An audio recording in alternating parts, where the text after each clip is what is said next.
Budget 2025 में personal income tax cuts announce किए गए हैं। आप सोच रहे होंगे ये मुझे कैसे बेनिफिट करेगा। तो चलिए इस वीडियो में जानते हैं कि कैसे ये टैक्स रिफॉर्म्स आपकी फाइनेंशियल प्लानिंग को एक नई डायरेक्शन दे सकते हैं और आप इससे कैसे अपने बेनिफिट के लिए यूज कर सकते हैं।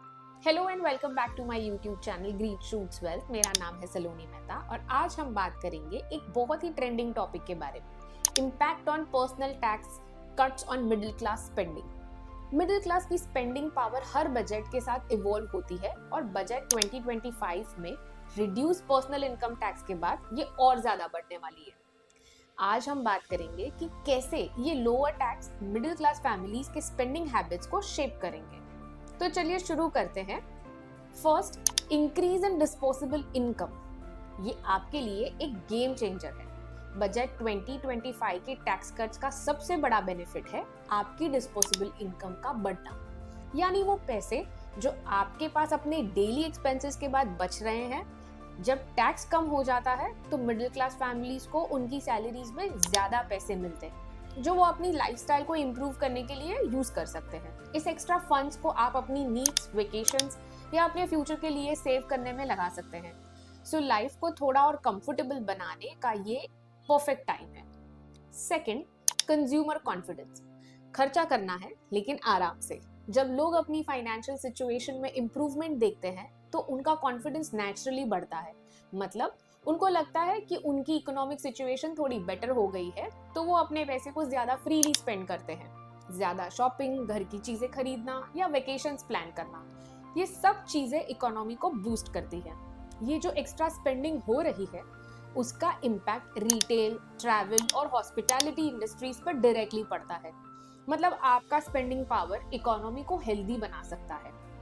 Next one is increase in focus on savings and investment. Budget 2025 के ये टैक्स कट स्पेंडिंग को बढ़ाता है लेकिन सेविंग और इन्वेस्टमेंट पे भी इम्पैक्ट बढ़ाता है। जब आपके पास एक्स्ट्रा पैसे होते हैं तो आप अपने फ्यूचर के लिए भी ज्यादा प्लानिंग करते हैं।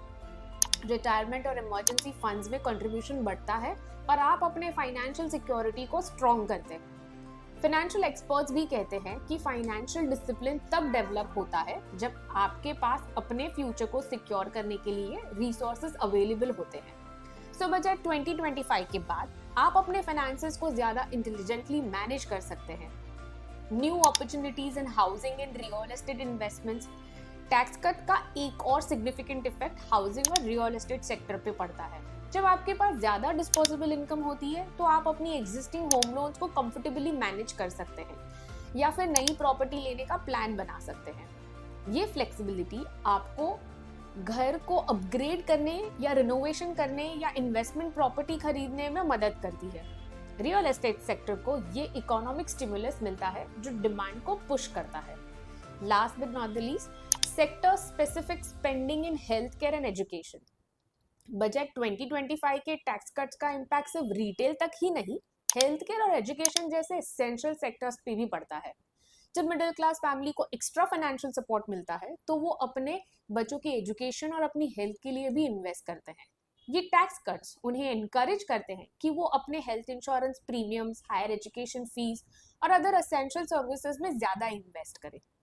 तो दोस्तों, बजट 2025 की टैक्स कट्स सिर्फ आपके डेली एक्सपेंसेस पर ही नहीं बल्कि आपके लॉन्ग टर्म फाइनेंशियल डिसीजंस पर भी इम्पैक्ट देंगे। ये एक्स्ट्रा पैसे आपको अपने सेविंग्स और इन्वेस्टमेंट्स में ग्रो करने हैं या बेटर लाइफस्टाइल चॉइसेस लेने में स्पेंड करना है, ये आपको चूज करना है।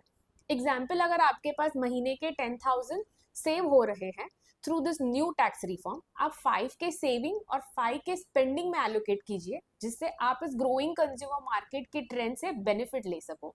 अगर आप अपने फाइनेंशियल प्लानिंग को स्मार्टली हैंडल करेंगे तो बजट 2025 डेफिनेटली आपके लिए एक गेम चेंजर साबित हो सकता है। अगर ये वीडियो आपको हेल्पफुल लगी हो तो लाइक करें, शेयर करें with someone who you think needs to watch this information और हमारे चैनल को सब्सक्राइब करना ना भूलें। Thank you.